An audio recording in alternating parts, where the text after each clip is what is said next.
신체 균형을 지키는 핵심, 우리 몸의 복대 코어 근육. 그러나 몸통뿐 아니라 발에도 코어 근육이 있다는 사실 알고 계셨나요? 발의 코어가 무너지면 족저근막염, 무릎 관절염 등 발다리 질환은 물론 몸 전체의 균형까지 무너지는데요. 발 코어 근육의 비밀 지금 공개합니다. 네, 서보배 씨, 발에 코어가 있다는 거 아셨어요? 아니요, 저는 코어 근육 하면 보통은 배, 복근, 초콜릿 복근 이런 거 상상하는데 발에 코어 근육이면 발에도 이런 근육이 있다는 말씀이신지. 그러니까 발에 왕자가 새겨진다는 말은 아니죠, 교수님? 그러니까요. 네, 발의 왕자까지는 아닌데요. 척추에 있는 코어 근육은 유명하니까 예. 다 아실 거예요. 척추를 둘러싸고 있는 앞쪽, 옆쪽, 뒤쪽, 또 아래쪽 골반 아래, 위쪽의 횡격막까지 이제 그런 것들이 코어 근육이고요. 코어 근육의 역할은 허리를 움직이게도 해주는데 안정성을 유지합니다. 안정성이라는 건 뭐냐면 허리의 움직임이 흔들림이 불필요한 흔들림이 생기게 되면 통증을 유발할 수 있잖아요. 그래서 코어 근육은 그런 안정성을 주는데 중요한데 네. 발에도 이런 안정성을 유지하고 발 모양을 유지시키는 발의 코어 근육이 있습니다. 예, 그림에 나오는 것처럼 발의 코어 근육인데 내재근들이거든요. 내재근이라고 해서 하나의 근육을 말하는 건 아니고요. 발가락을 구부리고 펴고 하는 여러 개의 근육들입니다. 내재근은 왜 내재근이냐면 내재근의 시작과 끝이 발 안에서 시작하고 발 안에서 끝납니다. 내재근이고 반대가 외재근입니다. 외재근은 발 밖에서 시작해서 발 안까지 이어지는 외재근이고요. 코어 근육, 발의 코어 근육은 내재근이 중요합니다. 물론 힘은 외재근이 크기 때문에 힘은 외재근이 더 센데 발의 이제 안정성을 유지하기에는 내재근이 중요하고 내재근이 중요한 코어 근육입니다. 자, 이제 코어가 약하면 배가 나오고 자세가 무너진다고 맞아요. 하는데 그렇다면 발의 코어 근육이 무너진다 그러면 어떻게 되나요, 교수님? 김 교수님. 네, 마찬가지로 발의 코어 근육이 무너지면 발도 무너지고요. 여러 가지 발 질환이 생기게 됩니다. 그 이유는요. 이 풋코어 근육이라는 것이 발의 구조적인 안정성 그리고 정상적인 기능에 관여하기 때문인데요. 풋코어 근육이 짱짱하면 건강하면 발이 튼튼하고 건강한 겁니다. 근데 이 풋코어 근육이 약해지고 흐물흐물해지면 어떻게 될까요? 발의 구조적인 안정성이 떨어지니까 발이 무너지고 또 여러 가지 평발이나 무지해반증 같은 변형이 생길 수 있고요. 예. 족저근막염이나 지간신경종 같은 여러 가지 발 질환이 생기고 또 그런 질환들을 치료해도 잘 낫지 않는 이유가 됩니다. 제가 실제 사례를 하나 보여드리면요. 오. 예, 두 분의 예. 70대 분의 서로 다른 분들의 MRI 사진입니다. 그래도 MRI. 발을 정면에서 이렇게 단면을 찍어서 본 거고요. 예, 예. 네. 왼쪽에서 보시는 정상 사진은 발 안에 저렇게 까맣게 짙은 회색으로 보이는 게 코어 근육이거든요. 근육이에요. 근육이 굉장히 많이 꽉 차 있는 게 보이시죠? 예, 예. 마치 젊은 사람 같이 정상적인 소견이고요. 그에 비해서 오른쪽은 얇죠. 같은 70대인데 근육이 다 없어졌죠. 근육이 다 없어져서 위축돼서 거의 발속이 비어 있는 것을 보실 수가 있습니다. 저게 바로 코어 근육이 약화된 거예요. 누구나 태어날 때는 코어 근육이 안에 다 있는데 네. 우리가 평생 이 근육들을 잘 사용하지 않기 때문에 운동을 특별히 해주지 않으면 누구나 저렇게 약해질 수 있는 겁니다. 이분은 실제로 족저근막염 때문에 굉장히 고생을 많이 하셨던 분이에요. 예. 스트레칭도 많이 하고 병원 다니면서 치료도 많이 받고 했는데 잘 낫지 않아서 오셨는데요. 근본 원인이 저렇게 풋코어 근육이 약해져 있는 거기 때문에 이분에 대한 처방은 풋코어 근육을 강화시키는 겁니다. 발바닥에도 코어 근육이 있다는 게 참 신기한데 네. 그러면 내 발바닥 코어 근육의 상태가 괜찮은지 요거 좀 테스트해 주세요, 네, 교수님. 서보배 궁금합니다. 씨가 대표를 한번 해보시겠어요? 네.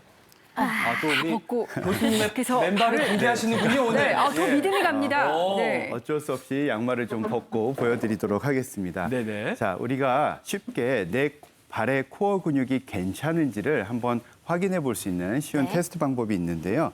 자, 이렇게 앉으셔가지고요. 발가락 5개를 한번 쫙 벌려보세요.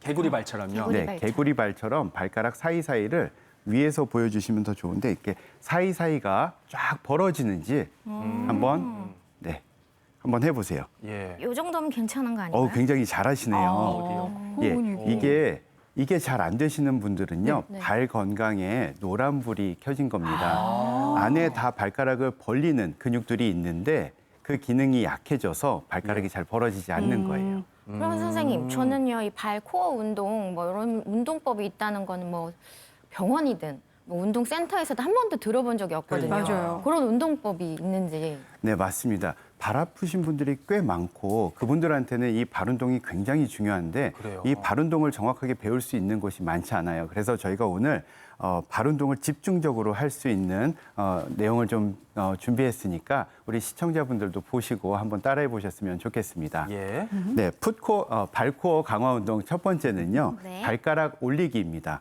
바닥에 다 이렇게 댄 상태에서 엄지발가락만 쫙 올려보세요. 엄지척. 야, 엄지척. 네, 맞습니다. 엄지 1등, 엄지척. 저 마치 교수님처럼 잘 안 되는데요? 자, 그 정도면- 발을 이렇게 돌리시면 안 돼요. 이 앞볼이 떨어지시면 안 되고요. 네. 올리면 안 되고. 네, 붙인 붙어 있어야 상태에서 엄지발가락만 쫙, 엄지척. 네. 이거 생각보다 네. 쉽지 않구나. 옆에서 보시면 잘하시는데요? 옆에서 보여주시면 이렇게 올릴 때 발의 아치가 이렇게 딱 오목하게 올라가는 게 보이시죠? 네. 이게 코어 근육이 자극되는 겁니다. 그럼 좀 부족하네요, 저는. 잘 안 올라. 족부 명이가 다르긴 다르네. 잘 어울리시네요. 네. 평소에 연습을 많이 하고 있습니다. 네. 자, 이번에는 엄지를 꾹 누른 상태에서 나머지 4개 발가락을 올려볼게요. 예. 엄지를 누르고 4개를 나머지 올려요. 4개 발가락을 쫙 들어보세요. 그게 되나? 네. 해봐야겠어요. 잘 되시네요. 네, 이렇게 하고 잘하네. 5초를 잘하네요. 버텨볼게요. 하나, 둘, 셋, 넷, 다섯, 쉬고. 예, 요거를 이제 번갈아 가면서 이렇게 엄지 올렸다가 네 번째 네 발가락 올렸다가 이렇게 번갈아 가면서 하시면 야. 아주 좋습니다. 이 발바닥에 굉장히 힘이 많이 들어가는 것 같아요. 그렇죠. 그러니까요. 처음 하시는 분들은 잘 안 되시거나 발에 쥐가 날 수 있어요. 예, 쥐가 나면 그만큼 코어 근육이 약한데 그것을 사용하니까 그런 거라서요. 또 마사지도 해주고 스트레칭도 해주고 풀어가면서 하시면 됩니다. 네. 자, 그다음에 풋코어 강화 운동 두 번째는요. 발가락 벌리기인데요. 이거는 무지외반증 때문에 염려가 되시는 분들한테 굉장히 좋은 제가 운동입니다. 무지외반증이잖아요. 잘 배워야 돼요. 네. 자, 한번 보여드릴게요. 네. 자, 이번에는 발가락 5개를 다 올려보세요. 쫙 올리고, 네, 쫙 벌려보세요. 5개 사이를 쫙 벌리고, 새끼 발가락을 내려서 바닥에 닿고, 와. 그 다음에 엄지발가락까지 내려서 닿고, 잘 안 되는데요. 다리가 떨려요. 네, 두 번째, 세 번째, 네 번째는 들고 있고, 네. 네, 이렇게 하고 5초를 버티시는 겁니다. 하나, 둘, 셋, 넷, 다섯. 저도 지금 막 떨리는데요. 쥐날 것 네, 같은데요. 네. 자, 마지막으로 네. 발코어 강화 운동의 하이라이트는 하이라이트. 네. 하이라이트. 발 단축 운동입니다. 단축? 네, 발을 앞꿈치를 끌어당겨서 뒤쪽으로 끌어당겨서 발을 작게 만드는 건데요. 제가 요 끝에서부터 발 앞꿈치가 이렇게 작아지는 거, 이렇게 멀어지는 거 보이시죠? 네. 그러면서 요 코어 근육으로 인해서 발의 아치가 산이 살아나는 거. 만들어지게끔. 네. 아치가 자, 살아있네요. 원래 이런데 이게 이렇게. 아. 이때 주의하실 것은 발가락을 이렇게 구부리시면 안 됩니다. 발가락 구부리면 안 돼요? 네, 발가락은 펴고 힘을 좀 뺀 상태에서 발바닥의 힘으로만 발바닥만 수축시켜서 이렇게 발을 작게 만드시는 운동입니다. 아치로 산을 만드는 느낌으로. 네, 맞습니다. 이게 처음에는 잘 안 되실 수 있어요. 그런데 이 열심히 하다 보면 네. 예. 방법만 터득하시면 언제 어디서나 할 수 있는 발에 아주 좋은 운동이기 때문에 네네. 틈틈이 열심히 하셔서 발바닥 빵빵하게 사시기 바라겠습니다. 빵빵하게 운동하겠습니다. 네, 빵빵하게. 잘 되었습니다. 아. 자리로 모시도록 하겠습니다. 조심히 신발 신으시고요. 네, 자리로 모실게요. 네, 이런 운동법이 있었군요. 그러니까요. 저는 처음 신기하죠. 보고 네. 꼭 따라해보겠다 이런 생각이 듭니다. 그리고 또 제 주변에는 족저근막염으로 고생하시는 분들이 참 많은데 네. 이렇게 발코 강화 운동과 더불어서 또 어떤 관리를 해줘야 될까요, 임 교수님? 네. 네, 족저갈 그러니까 근막염은 네, 그러네요. 근막염은 다행히 관리만 잘하면 그렇게 오래 앓는 병이 아닙니다. 그래요? 6개월에서 12개월 정도면 대개 관리 잘하시는 분들은 날 수 있습니다. 족저근막염이 만약에 지금 있던지 예. 아니면 생길 것 같다 걱정이 되면 너무 많이 걷는 거, 너무 많이 뛰는 거 이런 것들은 족저근막에 손상을 줄 수 있기 때문에 네. 피하시는 게 좋습니다. 하루에 뭐 1000보씩 걸으시는 분들 손상되기도 쉽거든요. 예, 예. 그런 거 피하셔야 되고 또 좋은 신발은 족저근막염에 어떤 신발이 좋냐면 네. 신발의 바닥 밑창이 딱딱해서 꺾이지 않는 신발. 그러면서도 중창의 쿠션이 충분한 신발이 좋습니다.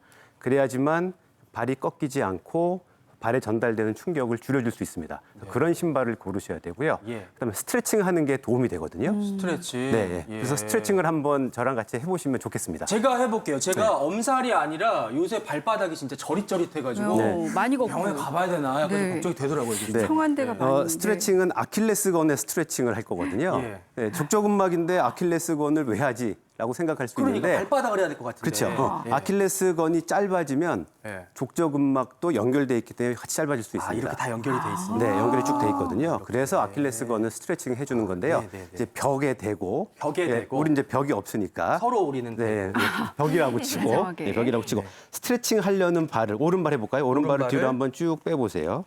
이발을 하는 게 낫겠어요, 교수님. 네. 카메라 보기에. 아, 예. 그렇죠? 그러면 예. 저는 왼발을 하겠습니다. 이렇게, 왼발을. 예, 예. 예, 이렇게. 왼발을 하고 예. 다리는 어깨 넓이 정도로 약간 여유 있게 넘어지면 안 되니까 이렇게. 좀 벌리시고요. 다리는 이렇게 하지 말고 일자로. 아, 일자로. 예, 길이하지만 네. 스트레칭 잘 됩니다. 네. 일자로 한 상태에서 뒤꿈치가 떨어지지 않았죠? 네. 떨어지지 않은 상태에서 천천히 앞으로 전진합니다. 천천히. 왼쪽 무릎을 앞으로 좀 그렇죠. 보낸다는 느낌. 예. 어우, 뒷다리가 엄청 예. 당기는데요. 당기죠. 종아리가. 자, 이렇게 예. 해서 10초 동안 유지요. 하나, 둘, 셋, 넷, 다섯, 여섯, 일곱, 여덟, 아홉, 열. 스트레칭 하셨고, 그 다음에는 지금은 예. 이제 무릎을 쭉 핀 상태에서 했잖아요. 네, 네. 무릎을 이제 양쪽 다 살짝 구부립니다. 살짝 굽고. 예, 그러면 이제 스트레칭 되는 근육과 힘줄이 좀 발 달라지거든요. 뒤꿈치가 좀 뜨는데요, 이렇게 뜨죠. 되면. 뜨죠. 뜬 상태에서 다시 앞으로 전진. 다시 앞으로 전진. 예, 이러면 당기는 부위가 좀 달라집니다. 예. 당기는 좀 부위가 좀 달라요. 아래쪽으로 예. 내려갔어요. 예. 아래쪽으로. 그래서 또 10초 동안 하나, 둘, 셋, 넷, 다여, 일곱. 자, 몸을 팔을 약간 구부리셔도 되거든요. 그래야지 전진이 되니까. 앞으로 이렇게 나오라. 그렇죠. 벽에 가까이. 이럴수록 더 많이 당기죠. 당기네요. 네, 예. 네. 그래서 이렇게 아킬레스건 스트레칭 해봤고요. 네. 이제는 족저근막을 직접 한번 스트레칭 해볼까요? 아, 직접? 네, 의자에 앉으시고요. 예. 자, 어느 쪽? 저는 오른쪽 발을 한번 해보겠습니다. 저도 오른쪽 발로 그러면. 네, 예, 신발을 벗으셔야 되고요. 예. 아유. 네, 신발을 벗은 상태에서 한 손으로는 뒤꿈치를 잡고요. 한 뒤꿈치 손으로 이렇게 뒤꿈치를 잡으시고, 잡고. 이렇게 잡으시고, 요렇게? 이렇게, 아니요, 요렇게? 이렇게. 요렇게? 야, 그렇죠. 요렇게. 잡으시고 한쪽으로는 앞꿈치를 잡고요. 예. 천천히 당겨줍니다. 네, 당길 때 앞꿈치를 당길 때 여기 만져보면 예. 족저근막이 자 이렇게 이렇게 해볼까요? 예. 이렇게 족저근막이 여기 이렇게 볼록 튀어나온 거 만져진 게 있죠. 예. 이렇게 족저근막이 만져집니다. 요거 이거를 볼록 튀어나온 거. 요 부위가 혹시 아픈 부위를 찾아서 엄청 아파요, 근데 저는 예, 여기가. 여기를 스트레칭 살살 주먹으로 해주시든지 아니면 테니스공 가지고 해주셔도 되고요. 살살 문질러 줍니다. 이걸 늘려주는 거거든요. 뭐 골프공, 이렇게. 테니스공 이런 걸로요. 네. 그래서 요걸 살살 스트레칭을 천천히 10초 동안 해주고요. 근데 처음에는 스트레칭만 하시고 처음부터 너무 세게 문지르면 통증 심해질 수 있거든요. 스트레칭을 천천히 직접 족저근막을 스트레칭 해주는 방법이죠. 아, 요렇게 해서 네. 쭉 좀 늘려주고. 근데 이게 이제 막 너무 아프고 그러면 이상이 있을 수 있다는 이상이 있는 거죠. 신호가. 네. 원래 정상적으로 아프지 않거든요. 여기 눌러서 아프시다고 하면 네. 살살 풀어주시는 게 좋습니다. 아, 그렇군요. 열심히 한번 해보도록 하겠습니다. 네.